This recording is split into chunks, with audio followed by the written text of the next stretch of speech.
আমি লিখব চিঠি দেব তোমায়, পাখি পৌঁছে দিও রোজায়।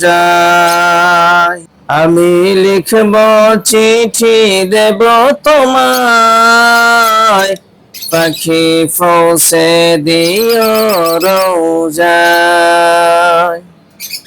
মাশাআল্লাহ, আমরা অনেকদিন যাবত আপনাদেরকে আমাদের এই লাভবার্ড পাখির সেটআপটি দেখাই নাই। ভাবলাম যে আজকে আপনাদের মাঝে আমি শেয়ার করি।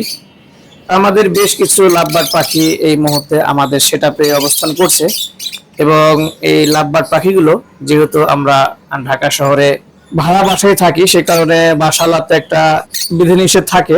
এখন আমাদের এই মুহূর্তে বেশ কিছু লাভবার্ড পাখি আমাদের সেটআপে রয়েছে এবং পাখিগুলো মানে অনেক চমৎকার, মাশাআল্লাহ, আপনারা লক্ষ্য করছেন। তো বন্ধুরা, ভালো থাকবেন, সুস্থ থাকবেন, আল্লাহ হাফেজ।